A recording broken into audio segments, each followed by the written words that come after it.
Hey guys, Brent Pourciau, TopVelocity.net. Wanted to talk about a sensitive subject, which is preventing injury. You know, you hear that a lot. Can you prevent injury? Can you predict injury?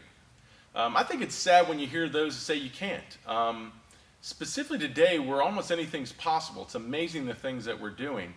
And the answer is it's actually very practical that you can prevent injury, specifically for elite high velocity pitchers at all levels. We could eradicate injury, not completely obviously, but we could do a really good job, way better than we're doing now, of ridding the pattern of injury that we see in baseball in the elbow and shoulder. There's a good chance that you're going to hurt your elbow and shoulder in your career. I'm someone at 18 years old, tore my rotator cuff. Doctor said I'd never play again. I developed this whole methodology trying to play again and overcome that, which I did, and played at a professional level, low to mid 90s. So preventing injury, how do we do this, right? Well, the problem is everything that you have to do to prevent injury is not conventional. So this is why there's so much pushback when you start talking about injury prevention, because you have to change the way the majority of baseball thinks. And most of baseball thinks with one segment. They think just with the arm. They think arm speed creates velocity. So therefore, if I want to throw harder, and we know that's what's going on today. Guys are throwing harder. You know, statistically we see it. We see the average fastball at the major league level going up. But if I want to throw harder, I've got to do something to increase the speed of my arm. So typically when we want to increase speeds, we put loads on things. We force the muscular system to adapt at more stress or heavier load. So that's what we do with baseball. The problem is when we load this one segment, we can exasperate the already pattern or current pattern of injury. The injuries that are already occurring, we can exasperate them. So to fix that and to prevent injury, we have to go back and say, well, is that true? Is this how we create velocity with arm speed? And actually studies show that's a poor correlation. It can work that way, don't get me wrong, but there is another way. The other way is called kinetic energy. It's energy that your body creates, like when you run, jump, or you know, any of that. Those two. You could spin as well.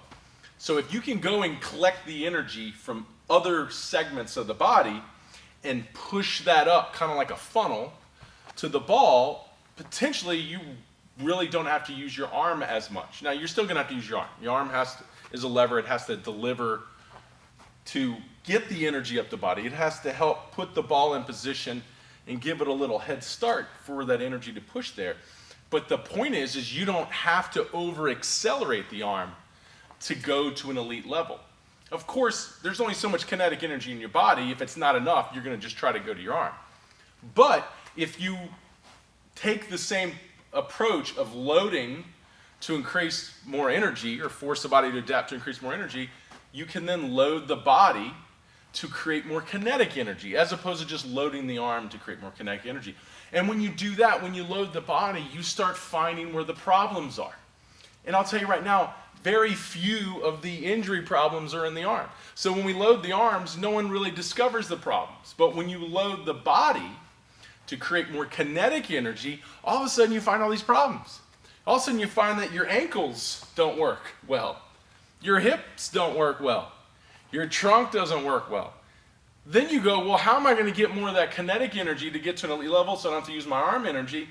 Then you start working on those problems. You start working on the hip mobility or the hip integrity, the posture, whatever it was in those areas, preventing you from creating all that potential kinetic energy so you don't have to put it on the arm.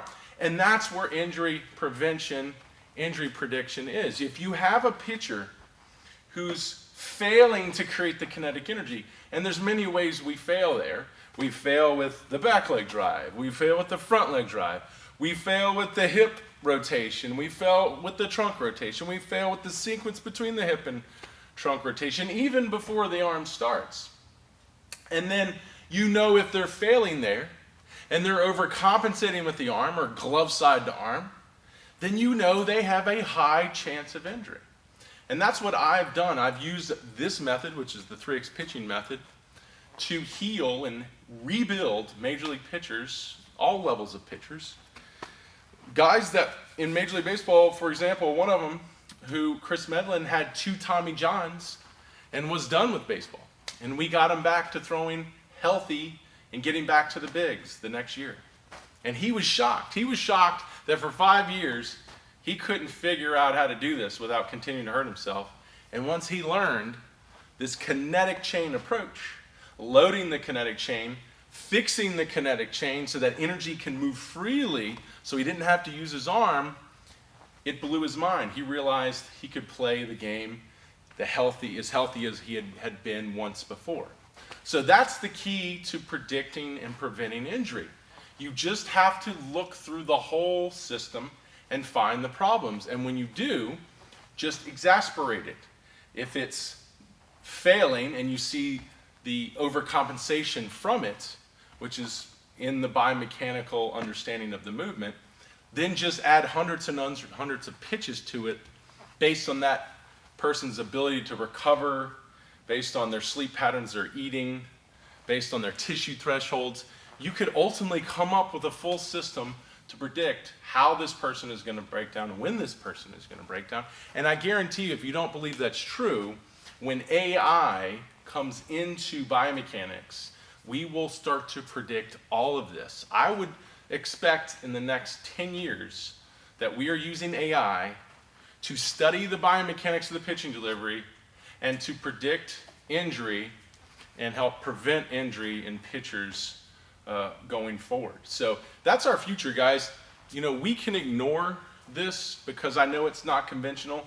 I know it's teaching guys away from the arm, and you can ignore it because it doesn't fit well in organizations, because there's many coaches there that believe in just the arm, so therefore it disrupts organizations. You can keep ignoring it, but when in 10 years or more, when AI comes in and tells us which pitchers are going to survive and who isn't, and how to heal the other ones and fix the other ones, it's going to force a major, major change in this game, which I hope happens, but we can be making that change now so it isn't such a dramatic event. So my little spiel on injury prevention: if you're someone who keeps falling into injury, you need to learn the system. You need to learn how to fix and rebuild the kinetic chain, because your arm is more than likely trying to take on too much of the work, and over time, and the more you compete, the higher level you compete,